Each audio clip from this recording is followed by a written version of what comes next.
Hey, what's going on, guys? This is AndrewChicken, and welcome back to another video. There are a lot of different settings in Deadlock, both inside and outside of this settings menu here, and as a new player, it can be difficult to understand what settings you need to enable and disable to have the best experience. So, in this video, I'm going to be covering all the different settings in Deadlock, and what I would recommend you turn on and off to have the best player experience. And this will be including some of the settings which aren't actually featured on this menu here, like how to get access to these health bars that you've probably seen around but don't know how to get, so stay tuned for that. Just note that we won't be covering controller settings in this video. So we're going to start off with the simplest settings before moving on to the more specific gameplay settings, and there'll be timestamps in the description if you want to skip around. But up first, we're going to talk about the video settings. Now, these are probably going to be different for you depending on what hardware you have and what your machine is really capable of, but you generally want to set this up so that you have the most smooth, consistent frame rate possible. If your frame rate is too low or it's really choppy, then the aiming experience is going to be horrible and you're just not going to be able to play the game that effectively. So you'll want to adjust these settings to try and have the best performance possible, and that will really just require you to experiment with how high you can really crank these knobs here. Can you run on ultra graphics? If so, that's great. If not, you definitely want to lower these to prioritize your frame rate and make sure that your game feels smooth. However, there are some settings here which you'll want to change in order to actually have a good time, aiming and using abilities and just playing the game. First of all, motion blur. You want to make sure that this is off. Motion blur, sure, it makes your game look pretty, I guess, kind of makes things feel a little bit more cinematic, but that blur is also just going to make it a lot harder to actually tell what's going on, especially when things get chaotic. It's just not good for overall visual clarity, and so that is the first thing I would absolutely turn off. And in a similar vein, you can turn off depth of field. It doesn't have as much of an impact as motion blur. As a matter of fact, I actually play with it on because I don't really notice it hurting my gameplay at all, but if you really want to be a sweaty tryhard and have the crispest picture possible, then you also want to turn this off. Now, the last thing you absolutely want to turn off is VSync. This is a setting that is supposed to help make your game look a little bit better by removing screen tearing artifacts. And screen tearing is that effect where you might see some lines across your screen as your GPU renders each frame and you move your camera, and it looks a little bit jarring, but usually it's not that big of a problem. And while VSync does fix screen tearing, it also increases your input latency. So if you have this setting on, every input you make is just going to be a couple milliseconds behind. And while that might not seem like a lot, in a game with fast-paced action like Deadlock, you want your inputs to have as little latency as possible. And so VSync is likely causing you to play just a little bit worse if you have it on, and you should really turn it off because it'll make everything feel just so much faster and snappier. Next, let's talk about audio settings. Now again, a lot of this is going to depend on your personal preferences and what hardware you have, so adjust these sliders until everything feels right. But what I really want to talk about here in the audio section is push to talk down here. Now, voice comms are actually a very big part of this game. You want to try and communicate with your team if at all possible, and so I highly encourage you to configure your microphone here if you have one, and then bind a push-to-talk key here. I usually recommend something that's close to your WASD keys, but isn't overriding any of your actual binds for abilities and movement, etc. So I have mine on caps lock, but you can bind it to whatever feels comfortable for you. Regardless, you absolutely want to bind push-to-talk and use this to communicate with your team when necessary, but do not use open mic, because you don't want strangers hearing random stuff that happens in the background of your real life. That's just not good. So do not use open mic, use push to talk, and you can bind push to talk here in the audio settings. Next, let's talk about your crosshair settings, which can be found here on the right side of the options menu. And again, these are going to come down to your personal preference, and you can use all these sliders to adjust your crosshair within the confines of what Deadlock actually allows you to do. However, there is one thing that is very annoying for some characters. You see, characters like Paige and Doorman and Drifter all have custom crosshairs like this, and while they are pretty, sometimes they are very cumbersome and annoying to actually use, and they throw off your aim. So if you don't like these crosshairs and you want to use your own regular crosshair, then you can come over here to settings and click disable custom hero crosshairs, which I highly recommend because it just makes aiming so much better. So now let's talk about some of the more gameplay specific settings, and this is really what you're here for, isn't it? So up first, I want to talk about some of the item specific settings, because there's one setting here on this main options screen, but then there are also some settings things in the item shop itself that you need to pay attention to. So first, let's talk about the one setting here. Show active item slot pop-up. This is a very important setting that I recommend you turn on. So if it's off by default like this, then what it's going to do is whenever you buy an active item, it's just going to bind it to the first slot on the left here, and then it's going to fill up your item slots. So I buy Cult of Sacrifice, it goes to Z. I buy Debuff Remover, it goes to X. I buy Magic Carpet, it goes to C. Ethereal Shift goes to 4, just like that. So from left to right. And while you can, of course, drag and drop your items over here just like this to change the binds, which, if you didn't know that, don't feel bad. I didn't know that for the first, like, 200 hours of playing this game. It's not really that intuitive. But yeah, you can drag and drop these, and that is well and good, but it's much more convenient to just bind them to the right keybind as soon as you buy the item, and that's what this does. So if I go ahead and enable Show Active Item Slot pop-up now, watch what happens. If I click Cult of Sacrifice, it shows this menu, and then I can choose which item slot I want to bind it to. And so the second I buy Cult of Sacrifice here, I can bind it to my preferred keybind of 4. And then if I buy Unstoppable, I can go ahead and bind that to X. I can buy Infuser, bind that to C. You get the idea. So because it's best practice to bind your active items to the same consistent keybind if you can help it, this really just helps streamline the whole process. So whenever you buy the item, you can bind it straight to the keybind without having to go down here and drag and drop it later. So it just saves a bit of hassle in my opinion, and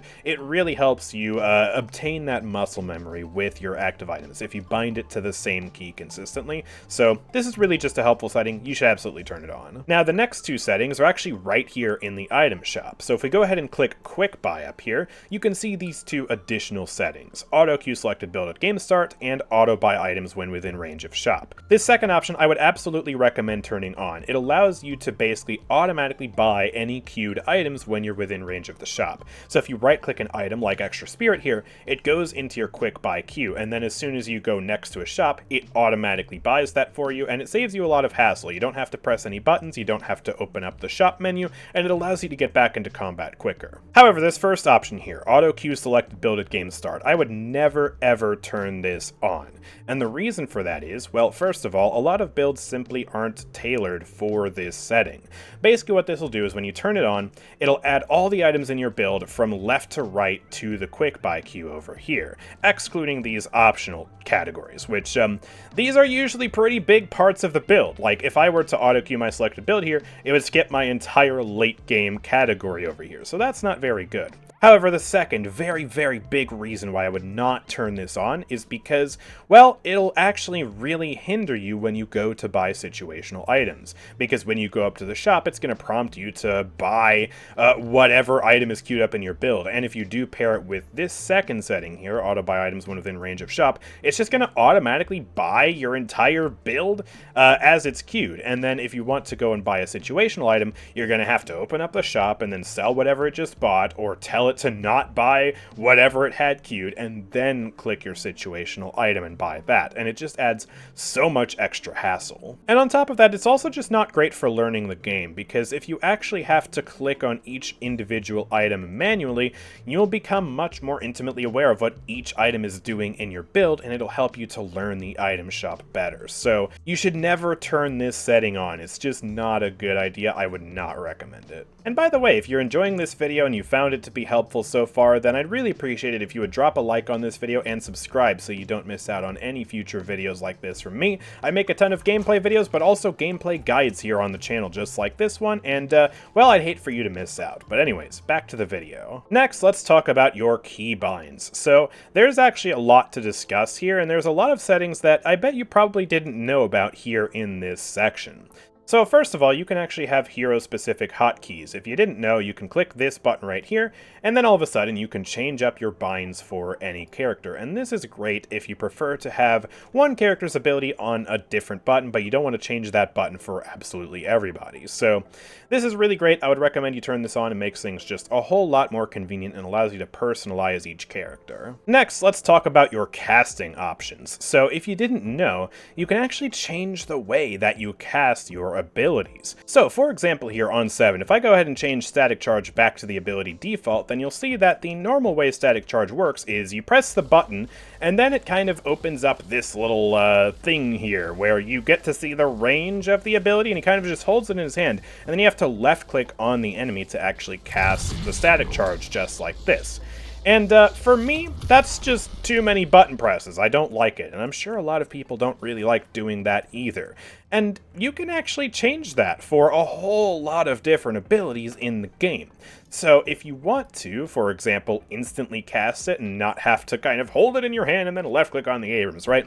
You can just click on this and then set it to instant cast, and you'll be able to instantly pop the stun on the Abrams just like that, which feels a heck of a lot more smooth if you ask me. Or if you want a faster experience than the default confirm cast, but you still want to see the potential radius of the ability, then you can do quick cast, which allows you to basically hold the stun down like this and then release it and deploy it on the Abrams just like that. So you have multiple different options for how you can actually deploy your abilities. And for characters like Viscous here who have multiple abilities with these settings, you can actually change it up. So for example, if you want your cube to be confirm cast, but you want your puddle punch to be instant cast, you can absolutely do that.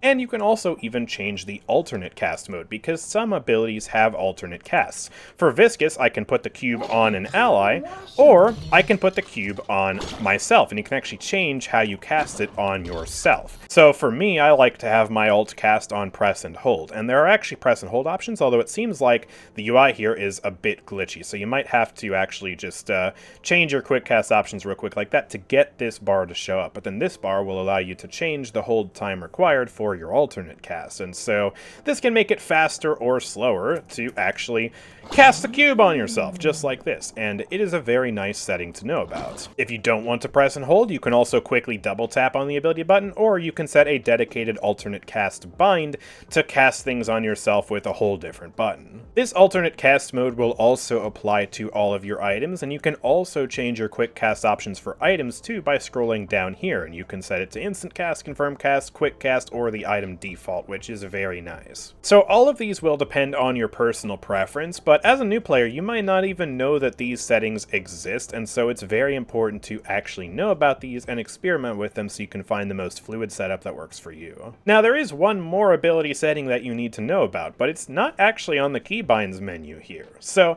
this cancel ability bind right here, it's normally set to space for most characters, right? But some players want to have the option to recast their ability in order to cancel it. It feels really intuitive for them. And there used to actually be an individualized setting for each character, whether you wanted them to be able to recast their ability to cancel it.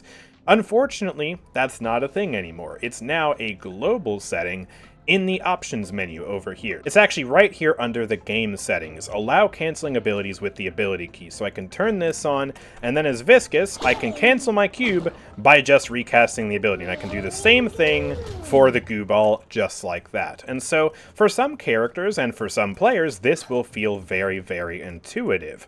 I do wish, however, that they would return it to being an individual bind for each character, because there are some characters that this doesn't feel good on to me. For example, with Mo and Krill, I often find myself spamming my ultimate key in order to get the combo on somebody, since it's such a short-ranged ability. But if I have this setting turned on, then oftentimes I accidentally end up immediately canceling the ult, which is not good.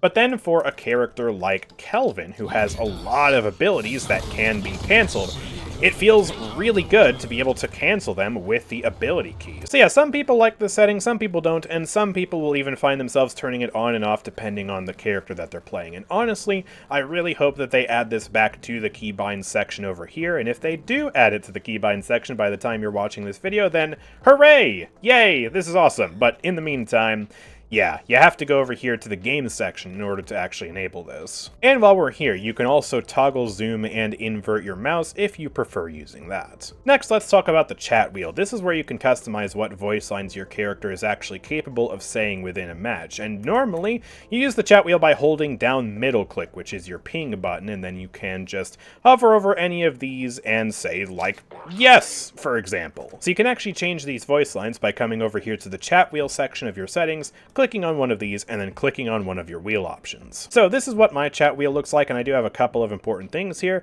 First of all, I do like having the contextual slot bound because it allows me to communicate a few more things with the ping wheel than I otherwise would be able to with these limited slots here. For example, going back to base, be right back, stuff like that is filled in by the contextual slot here. I also think it's important to have headed to lane bound, and this actually opens up its own separate sub-window just like this where you can ping which lane you're headed to. And there's even the artifact here of the purple lane. Oh my goodness, see, I'll remember that. So yeah, this is a very helpful thing to have bound, just so you can quickly communicate to your team where you're going. Also, I think yes, no, and retreat are very important binds to have, so that way you can quickly communicate to your team whether you agree with a call or disagree with a call, or if someone is in too deep, you can tell them to retreat, and it's just really helpful. I find myself using these three a lot. But you can really fine-tune your wheel and throw on a bunch of different things that complement your general play styles. So yeah, just play around with this and figure out what works for you. Now, it would be remiss of me not to mention that you can actually have multiple different chat wheels bound to multiple different keys, but this requires an in-depth process that's beyond the scope of the video, and most players generally don't need this. But if you are interested, then I'll have this video linked in the description, which covers how exactly you can do that, and involves creating your own config file and a bunch of other stuff. So it's pretty complicated, but if you're really interested in having a lot of different contextual pings, then this is an option for you. Next, let's take a look at the social settings here. These settings pertain to how you interact with other players. So first of all, you can actually completely turn off the chat if you want, and you won't see any messages from anybody else. Now, this is both a good and a bad thing. Obviously, you won't be able to see any toxic people, and they won't be able to affect you. However, you also won't be able to see genuine communications that your team is trying to use in order to coordinate and beat the enemies. And so, if you're a serious player and you want to actually rank up in Deadlock, I would not turn this setting on, and I would actually allow chat messages to be visible because you need to see what your team is chatting about. So yeah, it is kind of one of those things where you might run into some toxicity, but the benefits of having this on outweigh the cons. However, you can also fine-tune this, so if you only want to see chat messages from friends and party members, you can do that, or you can even set it so that you can see your friends and your teammates' messages, but not the enemies' messages. So if you don't want the enemies to flame you, then I guess this is a setting you can turn on and you don't have to see what they're saying. You can also edit languages here, so you can force English hero names and item names if you don't prefer the localized names that you actually are seeing, and you can also change the build search language to include words from other languages to fine-tune your search experience in general. Next, let's talk about the team and matchmaking settings over here. These pertain to when you're in a party and when you're just queuing in general. So first of all, when you're in a party, you can change the voice and text chat settings to be disabled if you want, and you can also change the lane preference. So balanced will have you basically spread across lanes depending on the general skill level of the people in your party.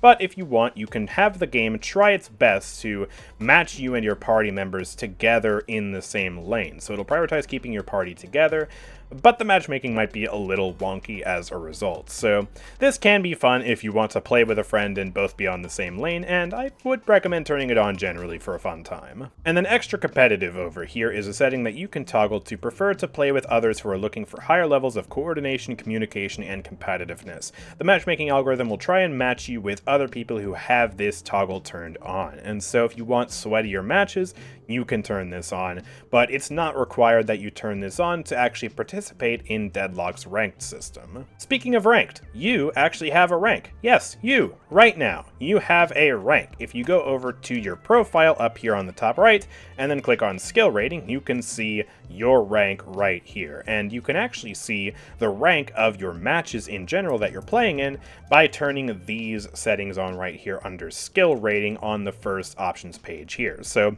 the main one that you need to turn on is show average team rating after the match. So if I turn this off, then I'm not going to be able to see the rank of my match. I have no idea what rank these players are. We could be an initiate for all I know, but if I go ahead and turn this on, then I'll actually be able to see the average team rating right here. So this match was, on average, an Ascendant 5 match. So this can be very helpful for keeping track of your rank throughout Deadlock and just seeing what matches the game is throwing you into and what skill level you're at, especially because some characters are going to be put in higher or lower rank matches than others. If you're really good at a character, you're going to be put in higher rank matches. If you're really bad at a character, you're going to be put in lower rank matches. And so this setting lets you actually see how difficult your match really was. This other setting here just shows a notification when your rating changes. It's not as necessary, although I do like having this on.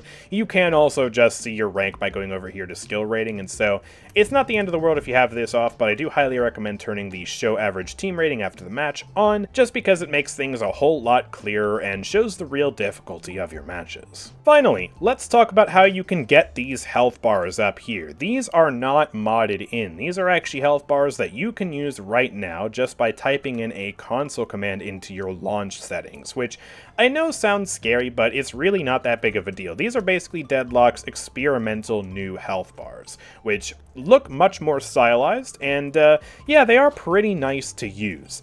Some people do prefer the default health bars over these, but a lot of people do prefer the more stylized look, and so if you want to get access to these health bars, then I'm going to show you how to do that real quick. So first of all, you need to come over here to your Steam, and you need to open up the settings over here, then go to Properties, and right here on this first window, you get to see the launch options, and this is where you just need to type in this command right here, which is down in the description. You can just copy and paste this into your launch options. Make sure you have this little plus sign at the front, by the way, very important. Just all of this right here, paste it in, and then the next time you launch Deadlock, you will have these health bars right here. It really is just that simple, and they really do look very nice. I quite like using these. I've been using them for a very long time, and so if you want to use them, you absolutely can too. But anyways, with that last tip out of the way, that is going to do it for this settings guide for Deadlock. So now you know about all of the important settings in the game and what I would recommend you turn on and off to have the best player experience. If you found this video to be helpful, of course, make sure to drop a like and subscribe so you don't miss out on any future content from me. And also check out all of the things linked in the description. I have a Discord server where you can find other people to play Deadlock with, and I also have a Twitch channel where you can catch me live, although you can also find me streaming directly here on YouTube as well. So again, make sure you're subscribed for that too. Don't want to miss out on that. But with all that being said, thank you guys for watching. I will see you all next time. Peace out.